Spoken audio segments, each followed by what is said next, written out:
Eran aproximadamente las 4:17, hora local, bajo la oscuridad del Mar Caribe.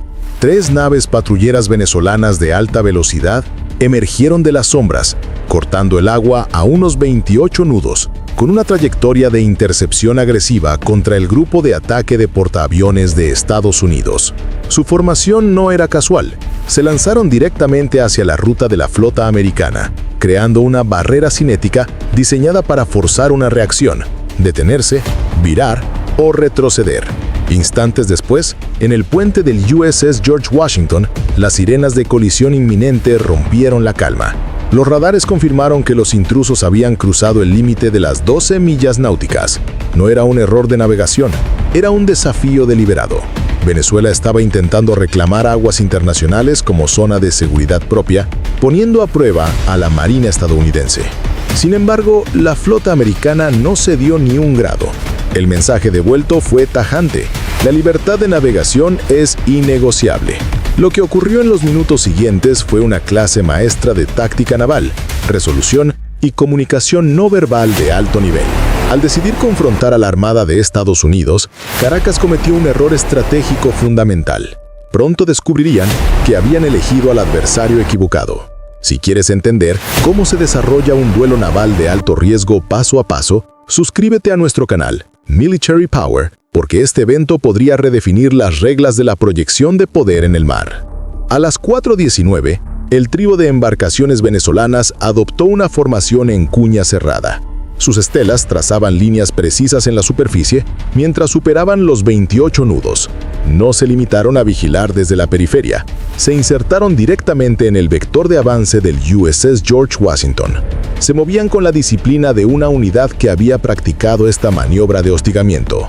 Cada ajuste de rumbo los acercaba más al corredor de tránsito del portaaviones, tejiendo una situación que parecía simultáneamente una prueba de valor, una señal política y una trampa táctica. A medida que la brecha se cerraba, el puente del portaaviones detectó la anomalía.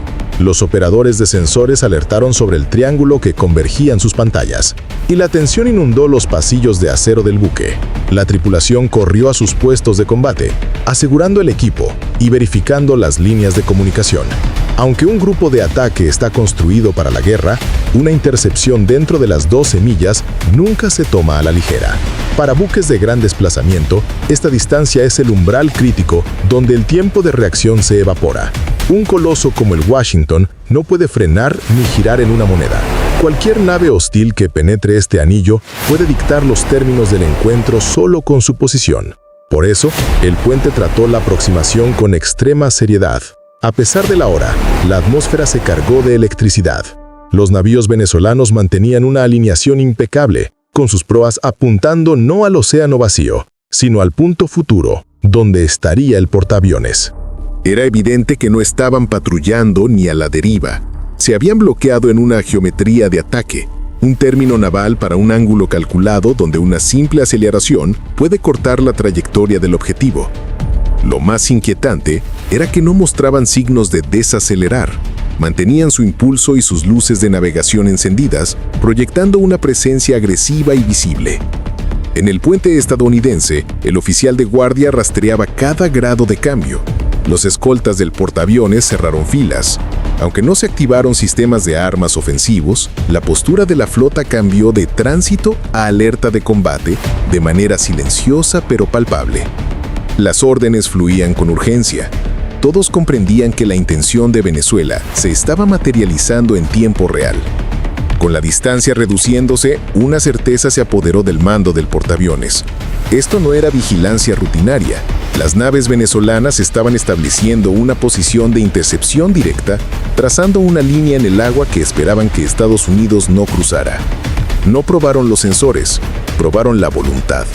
En esos segundos finales, el impulso hacia una confrontación física se volvió innegable. El patrón era demasiado preciso, el ángulo demasiado agresivo y el momento demasiado oportuno para hacer coincidencia. Era una maniobra de alto riesgo diseñada para forzar una decisión crítica. Ahora, ponte en el lugar del oficial estadounidense en ese puente, bajo la tenue luz del alba, viendo 3 naves rápidas acercarse sin titubeos. Con las alarmas sonando y la tripulación esperando tu orden, ¿mantendrías el rumbo o darías la orden de virar? En el instante en que la formación venezolana consolidó su ángulo de ataque, la Armada de Estados Unidos respondió con una maniobra tan serena como letal. El destructor USS Gravely, navegando a estribor del portaaviones, aumentó la potencia de sus turbinas y comenzó a deslizarse hacia una nueva trayectoria. El destructor inclinó su proa hacia la línea de intercepción, ejecutando un arco calculado que lo interpuso físicamente entre las patrulleras rápidas y el USS George Washington. En el mar abierto, la velocidad importa, pero la posición lo es todo. El barco que domina el ángulo decide el resultado. Por eso el movimiento del Gravely se sintió quirúrgico y frío. No hubo vacilación. Cortó el mar con la seguridad de quien domina el espacio de batalla. Simultáneamente, una nueva señal de fuerza se elevó desde la cubierta. Los rotores de un helicóptero MH-600R Seahawk cobraron vida. El rugido de las turbinas resonó sobre la flota mientras la aeronave despegaba y establecía una órbita sobre el destructor. Su patrón de vuelo creó un anillo de vigilancia visible a miles de distancia, una táctica estándar de la Armada para desescalar sin violencia. El Comando de Sistemas Aéreos Navales describe estas operaciones como disuasión visual temprana. El helicóptero ofrece ojos en el cielo y una advertencia clara de que el grupo de ataque está monitoreando cada movimiento. La aeronave se mantuvo a una distancia prudente, un recordatorio flotante de que nada pasaba desapercibido. Abajo, el equipo del Gravely controlaba la línea de intercepción con firmeza. El destructor actuaba ahora como una barrera blanda, una técnica para forzar a la nave entrante a revelar sus intenciones reales. Al ocupar el carril disputado, el Gravely obligó a los venezolanos a tomar una decisión: ajustar el rumbo, escalar la situación o arriesgarse a una colisión inminente. Analistas navales, citando informes del Instituto Naval de Estados Unidos, destacan que estas maniobras de bloqueo pasivo permiten ganar claridad táctica sin iniciar hostilidades. La premisa es simple: cuando Estados Unidos pone un destructor de misiles guiados en tu camino, tu siguiente movimiento define tu destino. Por un momento se podría haber esperado que la formación venezolana redujera la marcha o se abriera. No lo hicieron. Mantuvieron su velocidad, sosteniendo un impulso obstinado y desafiante mientras la distancia se evaporaba. Sus estelas alargaban detrás de ellos, sin señales de retirada. Esta negativa a ceder añadió una capa extra de peligro, indicando que la presencia física del Gravely no bastaba para disuadirlos. Desde el aire, el Seahawk grababa cada ajuste, transmitiendo video en vivo al destructor. En el agua, el Gravely seguía avanzando, inamovible como un muro de acero. A medida que la formación se compactaba, la realidad se hizo ineludible. Venezuela no estaba probando radares, estaba ejecutando una jugada de presión para obligar a la Marina de Estados Unidos a alterar su curso. Pero la respuesta americana fue de roca. Al mantener su posición y dominar la línea de intercepción, el Gravely estaba haciendo una declaración silenciosa que no necesitaba radio ni disparos de advertencia. El océano es vasto, pero el primer barco en asegurar el ángulo crítico dicta quién se aparta. En este duelo, Venezuela avanzó con confianza, pero la Marina de Estados Unidos ya estaba dictando el final del juego sin disparar una sola bala. La siguiente fase fue sutil, casi imperceptible para un ojo no entrenado, pero cargada de significado. Mientras las patrulleras venezolanas cerraban la brecha, el USS Gravely alteró su postura de combate. El cañón principal Mark 45 de 5 pulgadas, usualmente en posición neutral hacia proa, comenzó a rotar. No fue un movimiento rápido ni de apuntado directo. Giró suavemente en la dirección de los intrusos, deteniéndose en un ángulo que comunicaba un mensaje universal: estamos listos. Fotógrafos navales han capturado momentos similares en tensiones en el mar de China Meridional. Es una señal de preparación que evita cruzar la línea de la agresión directa. Es un gesto sutil, pero cualquier marino lo entiende al instante. Al mismo tiempo, otros sistemas del Gravely cobraron vida discretamente. El sistema de defensa cercana SEAWAS comenzó a rastrear en modo pasivo, sus sensores zumbando internamente sin emitir señales de ataque activas. El radar SPY-1, el cerebro del sistema Aegis, mantuvo su vigilancia de área amplia en modo de escucha. Aunque capaz de iluminar objetivos con una potencia abrumadora, la tripulación lo mantuvo en una configuración no agresiva, recopilando datos crudos para evitar que Venezuela malinterpretara la acción como un preludio de fuego. Sobre el destructor, el Seahawk trazaba arcos amplios en el cielo. Contra el azul, su silueta era la de un centinela. La Armada confía en lo que los analistas llaman disuasión por visibilidad. Mostrar capacidad es a menudo más efectivo que usarla. Informes del Congreso sobre Seguridad Marítima confirman que demostrar una postura firme en encuentros tensos previene la escalada al obligar al oponente a recalcular los riesgos. Esta estrategia funciona porque las reglas del mar son universales. Cuando un destructor enseña los dientes, aunque sea levemente, se debe proceder con cautela.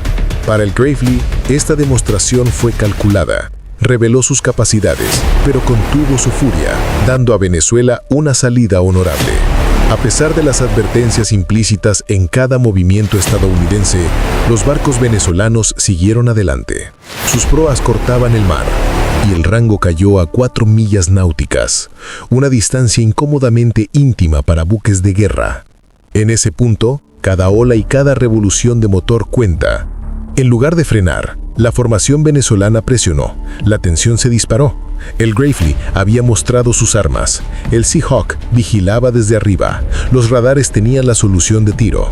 Y aún así, Venezuela ignoró las señales, llevando el encuentro a una zona donde el tiempo para decidir se mide en segundos. La primera comunicación en frecuencia abierta provino del USS Gravely, cortando la estática de la mañana. El destructor transmitió un mensaje sereno pero firme, utilizando el fraseo estándar de las operaciones de libertad de navegación. Recordó a todos los oyentes que el grupo de ataque navegaba por un corredor internacional reconocido y que se esperaba que todas las naves operaran con seguridad. Al usar una frecuencia abierta, el mensaje se hizo público al instante. Cualquier mercante o estación costera podía escuchar a Estados Unidos declarar su posición con autoridad. Venezuela optó por no responder verbalmente. En su lugar, la patrullera líder hizo un código de banderas marítimas, cuyos colores restallaron al viento. Las señales indicaban aplicación de la ley territorial, haciéndose eco de la retórica de Caracas sobre zonas de seguridad expandidas. Al usar banderas en lugar de la radio, Venezuela evitó la confrontación directa de voz, pero amplificó el desafío simbólico. Desde el puente del USS George Washington, los binoculares captaron las banderas al instante. El mensaje era claro. Venezuela quería redefinir el estatus de aguas que el mundo considera libres. Mientras ambos bandos transmitían sus intenciones, uno por voz, otro visualmente, ninguno cedió. Los estadounidenses mantuvieron sus 20 nudos constantes como un metrónomo, y los venezolanos siguieron empujando. El resultado fue un silencio tenso y frágil. Sin más mensajes, sin negociaciones, solo 2 líneas de acero convergiendo. Para entender la gravedad, cuando una armada altera su rumbo en aguas internacionales por presión de otra nación, se siente un precedente de reconocimiento de autoridad. Por eso, Estados Unidos se mantuvo inflexible. No es terquedad, es necesidad estratégica. En las entrañas del Gravely, los técnicos analizaban las firmas acústicas de los motores venezolanos. El software confirmó que los 3 barcos seguían a máxima potencia, por encima de los 20 nudos. Una velocidad de intercepción, no de observación. Sus estelas blancas y agresivas lo confirmaban visualmente. No estaban retrocediendo. Se preparaban para cerrar aún más la distancia. Esto generó un duelo psicológico único. Por un lado, el grupo de Estados Unidos proyectaba estabilidad y disciplina inamovible. Por el otro, Venezuela proyectaba ímpetu y velocidad. El choque se libraba en silencios y símbolos, pero con el peso de una batalla real. Durante casi un minuto, el equilibrio pendió de un hilo. Las radios callaron, los motores rugieron y cada marino supo que el desastre estaba a un error de distancia. Entonces, los sensores del Gravely detectaron el matiz crítico. Los barcos venezolanos no solo mantenían la velocidad, mantenían la reserva de potencia necesaria para escalar. No estaban a la deriva, estaban listos para maniobrar. Ese detalle espesó la tensión en el aire. La aproximación final hacia la marca de las 4 millas se sintió como 2 trenes en la misma vía. El portaaviones mantuvo su línea con la confianza de 1000 tránsitos anteriores, mientras las patrulleras venezolanas avanzaban como si quisieran forzar un error irreversible. Según la doctrina naval, las 4 millas náuticas marcan la entrada a la zona gris, donde el tiempo de reacción es mínimo, y un giro equivocado provoca un incidente internacional. El Gravely lo sabía, pero su postura no cambió. El destructor mantuvo su ritmo, cortando el agua a una velocidad diseñada para garantizar el dominio posicional sin parecer provocador. Detrás, el USS George Washington seguía navegando a 20 nudos, inmutable, sin desviaciones, sin dudas visibles. Fue una demostración de disciplina ejecutada con precisión quirúrgica. En el puente, el aire era denso. Las consolas brillaban con datos. Los iconos de las patrulleras se veían nítidos en el radar. Aunque no se disparó ningún tiro, los sensores del grupo de ataque pasaron a un modo de seguimiento deliberado. La batería principal del Gravely seguía apuntando hacia la amenaza. Los radares pasivos medían cada metro. Las firmas térmicas se registraban en tiempo real. Ninguna acción fue una escalada, pero todas señalaban que Estados Unidos estaba listo para cualquier escenario. El silencio intensificó la situación. Durante 3 minutos, nadie habló por radio. La ausencia de comunicación convirtió el mar en una arena psicológica. Periodistas que han cubierto incidentes en el Golfo Pérsico señalan que el silencio es más intimidante que los gritos, porque obliga a actuar basándose en la intención, no en la negociación. Esa tensión vibraba en la cubierta del Gravely. A medida que las formaciones se acercaban al umbral crítico, las apuestas subían. Se monitoreaban cambios minúsculos en las estelas y en los radares con atención obsesiva. Las naves venezolanas seguían rápidas, empujando agua con sus proas. Su formación seguía cerrada, sus intenciones ilegibles. Entonces, sin previo aviso, llegó el cambio. Los sensores del Gravely captaron una variación sutil. La patrullera líder venezolana redujo la potencia, bajando de casi 30 nudos a 18. Las otras 2 la imitaron. La reducción fue leve pero monumental. Los analistas saben que el cambio de velocidad es la primera señal física de desescalada. No era una retirada aún, pero era el primer paso para alejarse del abismo. Desde el puente americano, el cambio se sintió al instante. Las estelas agresivas se suavizaron. La geometría de ataque se relajó. La presión mortal comenzó a disiparse. Durante 3 minutos eternos, ambos lados bailaron al borde del conflicto. Y al final, fue Caracas, no Washington, quien parpadeó. Incluso en silencio, el mensaje fue rotundo. Estados Unidos mantuvo la línea sin disparar, y Venezuela fue la primera en ceder. Cuando las patrulleras finalmente frenaron, el cambio táctico se hizo visible. Su formación en B, que había estado presionando contra el portaaviones, comenzó a deshacerse. La nave líder viró ligeramente fuera de la línea de intercepción. En momentos, el trío comenzó a deslizarse hacia el este-sureste, alejándose del camino del USS George Washington. No fue un giro brusco ni una huida dramática. Pareció un deslizamiento reacio y silencioso, la maniobra de un comandante que sabe que ha llegado al límite. Observadores de incidentes similares reconocerían el patrón, una retirada controlada disfrazada de cambio de rumbo. Del lado estadounidense, nada cambió. El USS George Washington siguió cortando el Caribe a 20 nudos, recto e inamovible, como si el encuentro hubiera sido una molestia menor. El inmenso buque no ajustó su timón, no cambió sus motores y no reconoció la retirada venezolana, simplemente siguió navegando. Analistas del Instituto Naval señalan que este es el mensaje más poderoso que un portaaviones puede enviar.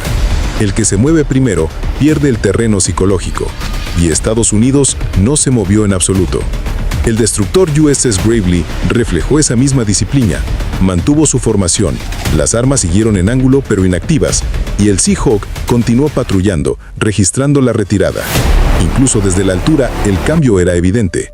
Las estelas agresivas que antes cortaban hacia la línea americana, ahora se curvaban hacia afuera, suavizándose mientras rompían el contacto.